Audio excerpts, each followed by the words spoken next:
আজকে একটা ছোট্ট ভিডিও নিয়ে আপনাদের কাছে এসেছি। এই ভিডিওতে আমরা দেখব যে আমরা যারা মিডল ক্লাস ফ্যামিলিতে বিলং করি তাদের কিছু সমস্যা আছে। সেই সমস্যাগুলোকে দেখব, সেই প্রবলেমগুলোকে আমরা আজকে আইডেন্টিফাই করব, যেই প্রবলেমগুলোর জন্য বা যেই ভুলগুলোর জন্য আমরা গ্রো করতে পারি না। আমরা বেশি টাকা রোজগার করতে পারি না, বা বেশি টাকা রোজগার করলেও একটা টাইম গিয়ে মনে হয় যে আমাদের কাছে কিছুই নেই।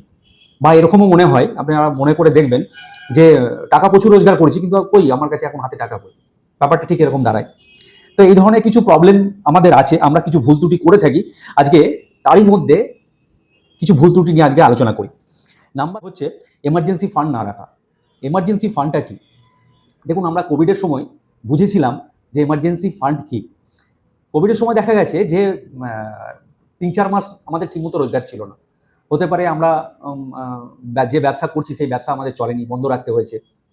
কিছু কিছু প্যাটার্ন, বিজনেসের কিছু কিছু প্যাটার্ন এমনই ছিল যে বিজনেসটা আর চলেইনি, পুরো টোটালি ক্লোজ হয়ে গেছে, এরকমও কিছু হয়েছে। তো তখন দেখা গেছে কোভিডের সময় যখন কিছু কিছু ক্লাব থেকে ডোনেট করা হতো মাসে খাবারের জিনিসপত্র, যারা মিডিল ক্লাস তারা গিয়ে হাত পেতে নিতেও পারেনি, আর ঘরে ঠিকমতো খাবার খেতেও পারেনি। আর্থিক পরিস্থিতিটা ঠিক এরকম ছিল, একটু মনে করে দেখবেন, অনেকেরই এরকম হয়েছে। তার কারণ হচ্ছে যখন সেই মিডল ক্লাসের রোজগার ছিল তখন কিন্তু সেইভাবে সঞ্চয় করে রাখেনি। দেখুন, সঞ্চয় আমরা সবাই করি, কিন্তু তার মধ্যেও সবথেকে বড় পয়েন্ট হলো যেটা হচ্ছে একটা এমার্জেন্সি ফান্ড।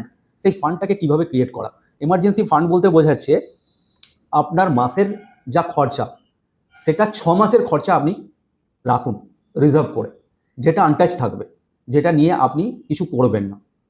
মিনিমাম 6 মাস, ম্যাক্সিমাম হলে 1 বছর।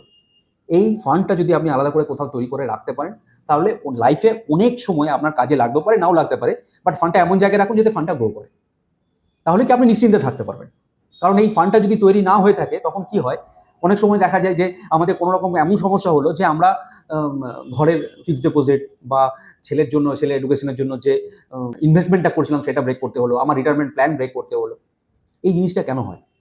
শুধুমাত্র এমার্জেন্সি ফান্ডটা ঠিকমতো না রাখার জন্য। আমরা ভুল থেকেও শিখছি না।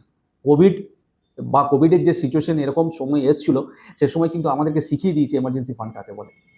এমন সময় দেখা যাচ্ছে হসপিটালে ভর্তি নিচ্ছে না, আমাদের প্রচুর টাকা লাগবে হসপিটালে ভর্তি হওয়ার জন্য, কিন্তু আমাদের কাছে সেই ধরনের আর্থিক পরিস্থিতি সেরকম ছিল না, আমরা ভর্তি করতে পারিনি। সরকারি যেসব হসপিটালগুলো ছিল সেই সব হসপিটালেই ভর্তি করতে হয়েছে।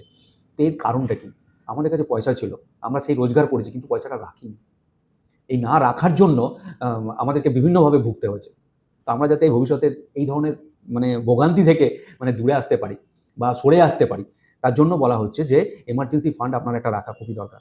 এমার্জেন্সি ফান্ডটা আপনাকে বিভিন্নভাবে আপনাকে বাঁচাতে পারে। সবথেকে বড় ব্যাপার হচ্ছে এটা মনের শান্তি। আপনার কোথাও কিছু সমস্যা হলে আপনি ভাববেন যে আমার একটা এমার্জেন্সি ফান্ড আছে, যেখানে ১ বছর আমি বসে খেতে পারবো। আমার ফ্যামিলি ১ বছর বসে খেতে পারবে। তো আমি যদি ২ মাসের জন্য ব্যবসা বন্ধ করে অন্য কোনো ব্যবসাতে এক্সপেরিমেন্টও করি, আমার কোনো সমস্যা নেই। আমি যদি ২ মাস আমার চাকরি থেকে আমি বসেও যাই, তারপরে আমি ২ মাস আরাম করে কোনো চাকরি খুঁজবো, আমার কোনো সমস্যা নেই। কারণ আমার এমার্জেন্সি ফান্ড রাখা আছে, যেখান থেকে আমার ১ বছরের খরচা চলে যাবে। সো ফ্রেন্ডস, এই যে এমার্জেন্সি ফান্ডের ব্যাপারটা নিয়ে যেটা বললাম, সেটা যদি আপনার লাইফে কোথাও মনে হচ্ছে যে একটু ভ্যালু অ্যাড হলো এই সাবজেক্টটা নিয়ে, তাহলে আপনি কিন্তু আমার ভিডিওটা অবশ্যই লাইক করবেন এবং কমেন্টে বলবেন কী ধরনের ভিডিও আমি করব, যেটা আপনার পার্সোনাল ফাইন্যান্সে আপনাকে হেল্প করবে, আপনাকে এডুকেট করতে সাহায্য করবে। তো আজকের এই ভিডিওটাতে এতটাই। আগামী দিনে অন্য কোনো টপিক নিয়ে অবশ্যই আপনার সঙ্গে দেখা করব এই ভিডিওতে। ধন্যবাদ।